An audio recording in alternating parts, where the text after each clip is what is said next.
जय हिंद साथियों। आज मैं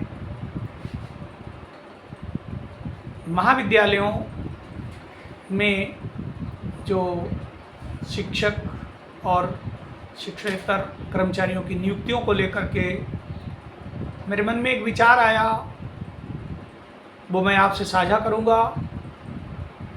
जैसा कि आप लोग सभी जानते भी हैं कि कोई भी शासकीय मान्यता प्राप्त विद्यालय प्रबंधन समिति संचालन करती है, किंतु वहाँ पर जब किसी नियुक्ति की बात आती है तो उसमें केवल अनुमोदन रजिस्ट्रार द्वारा लिया जाना आवश्यक होता है।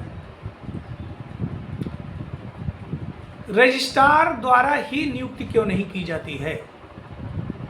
अगर अनुमोदन के माध्यम से मैं समझता हूँ कि जो विश्वविद्यालय अनुदान आयोग है वो ये चाहता है कि पारदर्शिता बनी रहे, तो पारदर्शिता ही बनाए रखनी है तो सारे प्रार्थना पत्र मंगवाकर नियुक्तियां रजिस्ट्रार द्वारा क्यों नहीं की जाती हैं?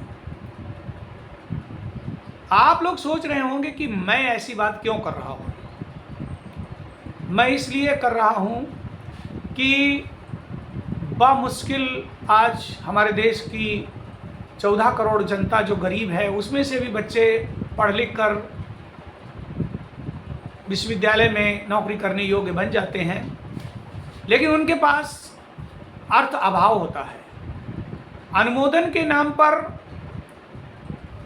रजिस्ट्रार कार्यालय उनसे ठगाई करता है और जो विद्यालय प्रबंधन समिति है उसके पास अगर कोई सिफारिश जाती है कि भाई ये बच्चा गरीब है और इससे ये शुल्क न लिया जाए, तो वो भी दो टूक बोल देते हैं कि नहीं भैया, अनुमोदन में इतना अमाउंट तो वहाँ भेजना ही पड़ता है। तो भ्रष्टाचार को बढ़ावा देने वाला जो 1973 का विश्वविद्यालय अनुदान आयोग, ये जो नियम बनी हुए हैं, इनको तत्काल सरकारों को समाप्त करना चाहिए।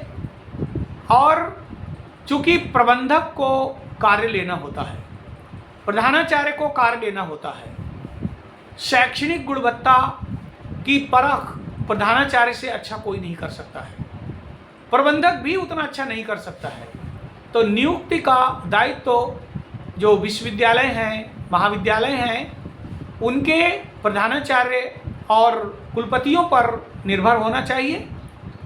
किसी प्रकार का किसी से अनुमोदन की प्रक्रिया को तत्काल समाप्त किया जाए।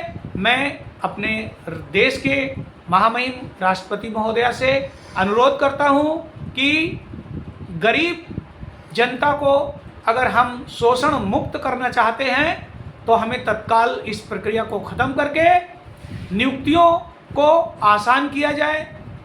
और ये प्रक्रिया मेरा मानना है कि प्रबंधक और प्रधानाचार्य तक ही सीमित रखी जानी चाहिए। धन्यवाद। मैं अगली वीडियो में फिर आपके सामने स्वाभिमान भारत के लिए कुछ न कुछ बात कहूँगा।